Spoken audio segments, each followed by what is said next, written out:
another day of January, UK.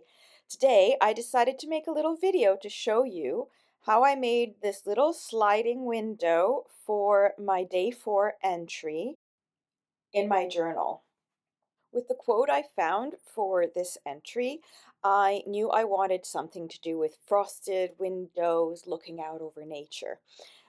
So I gathered up all the bits that I wanted to use for it. And first off, I measured the size of the page because I had to make sure that whatever I made would actually fit. This is just a thick brown paper. I wouldn't call it cardstock, but it's definitely a bit more heavyweight craft paper. And it came from a book that obviously I took apart and found as usual. And here I am just measuring the size of the square I want to use for the first part of the window, according to the size of the page, just to make sure that everything fits the way it's supposed to. Once I was happy with the size, I decided to go for the next part of the window.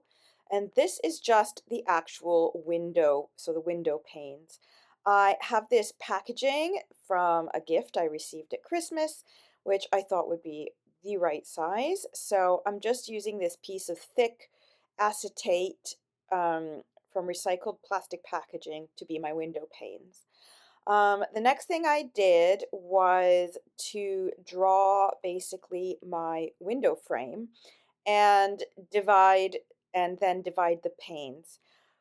But the first thing I had to do was make the sliding part of the window. So I cut the two pieces with some little tabs at the bottom, and these are going to be what's going to stop everything from sliding out completely. So they are the appropriate width of the sliding element and the page that I want. The next step was to measure out some panes to make, the actual window. So I made sure I took measurements based on the size of my book, of course, cut out the little squares for the window panes very carefully, very tediously.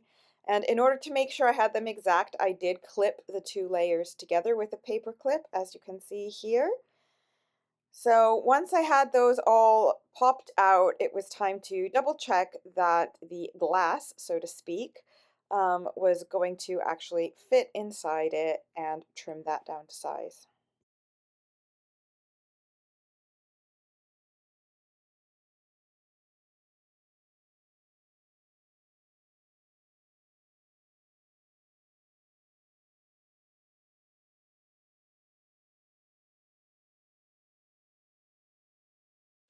My next step was to make the background and the sliding holders, the tracks, I guess. So I took another piece of that craft paper. I measured the actual size of my window, complete with the little tabs and the height. And then I actually added on a couple extra centimeters to the side and to the end below. So basically, I figured that the tracks would be about, in my case, 1 centimeter wide, but you have to fold it over. So I added an extra 4 centimeters, considering that each track would be 2 centimeters in total, plus an extra one as a bonus because you never want to be too short. And then I did the same, just adding 2 centimeters to the bottom in my case. Now, your measurements will obviously be different depending on your page and the size of your page and, how big you want your element to be. So mine are just like a little guideline. And then I just trimmed out the backdrop area to the right size. My next step was to place and mark all the folds and sliding bits. So I took my frame, I placed it more or less in the center. Then I changed my mind and I decided to actually use math to try and calculate the appropriate center of it. So I marked the center, and then having the center, I was able to mark the sides of my two tabs, which is going to be where that is going to fold. Then I got my scoreboard and I basically scored two lines using my pen lid because I couldn't find my scoring tool. Two lines where I'm going to actually be folding the first part of my tracks. I then also made the score line and the fold for the bottom part. And then at this point, I was starting to mark to trim it down a bit more because obviously I over measured. So you saw me there with the pencil just marking the bottom. So this is where that's going to rest.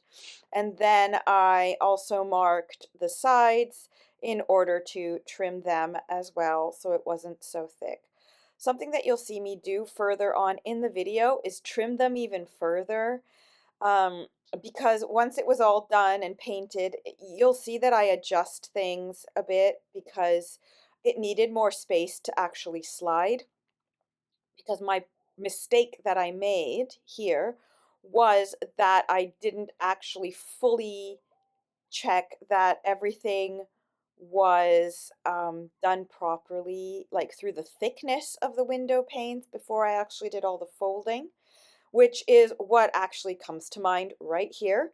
So here I trimmed everything, made sure it all fit, and stuck it together, held it together in order to take my measurements a little bit more. But you'll see I fiddle with it a bit. I am sure that there is a much faster way of doing this.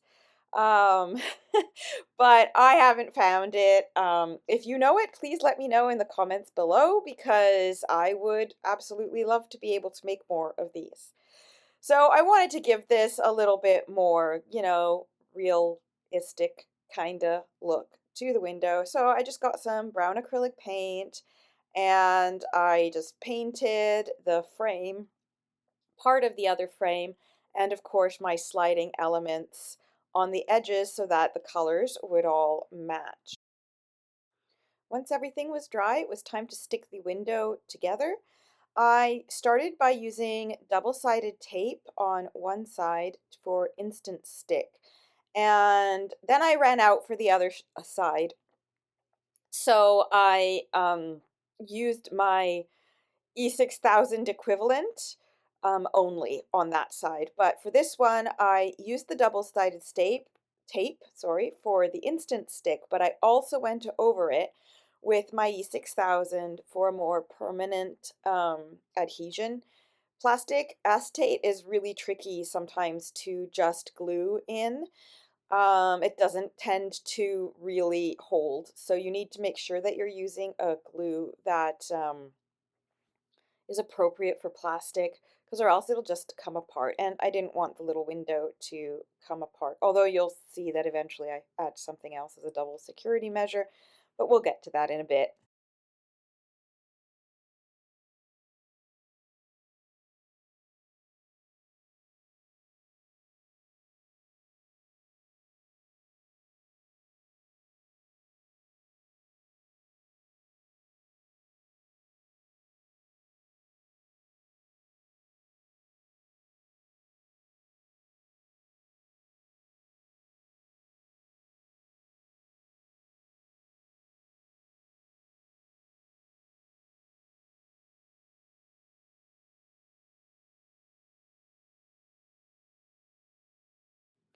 With the window done, I set it aside to dry and it was time to start working on the background. I found this page of nice frosty, snowy grass in a magazine, and I thought that would make a perfect background for the prompt and for my plan and my quote, sorry, more than anything, the quote. So here I am just trimming it down to size and gluing it into the background.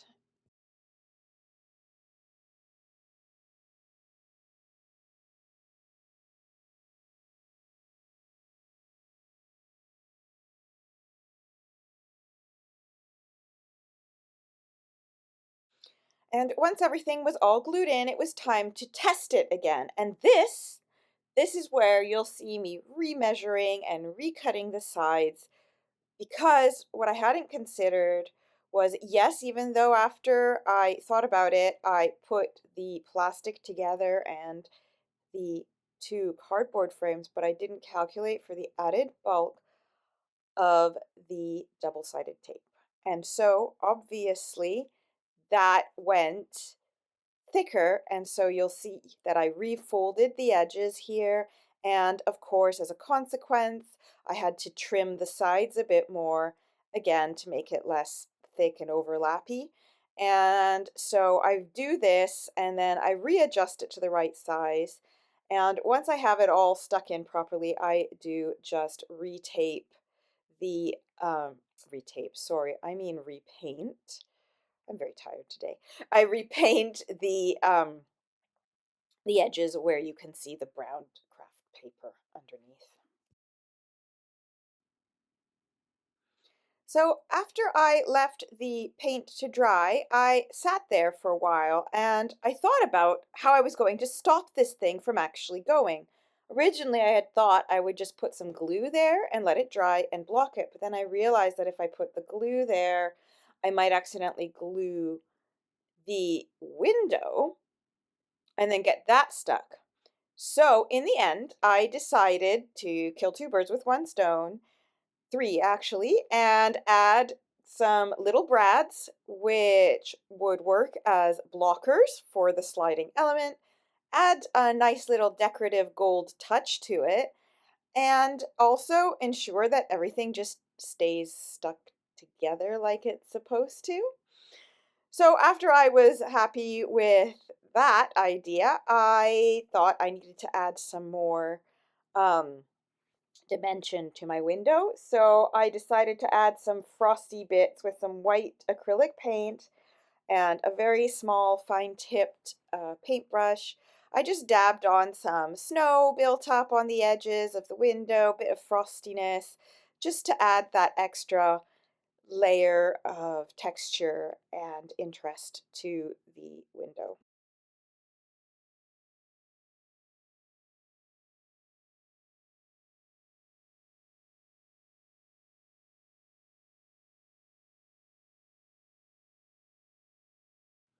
After I left the paint to dry, it was time to glue everything in. So I checked that everything was sliding appropriately and everything was still good after all of my work. And so then it was time to actually get this thing glued in. So here I just used some glue stick, lots of it, on the very back, not on the window part that lifts, just the back. And I just popped it into the journal, and then it was time to decorate and put in the quote. So all I did was I peeled a little snowflake sticker off to add a bit of interest in the background of the window side, and then I popped it onto the other side as well, just to, you know, add a little bit of sparkle because why not? It's frosty, it's cold, it's winter, right? And then I just played around with the word layout, debated a little bit whether or not I should use a bit more of that bluey background, decided against it and whatnot, and followed my usual way of putting the quotes in with a bit of layer and a bit of interest until I felt that the page was done and ready to go.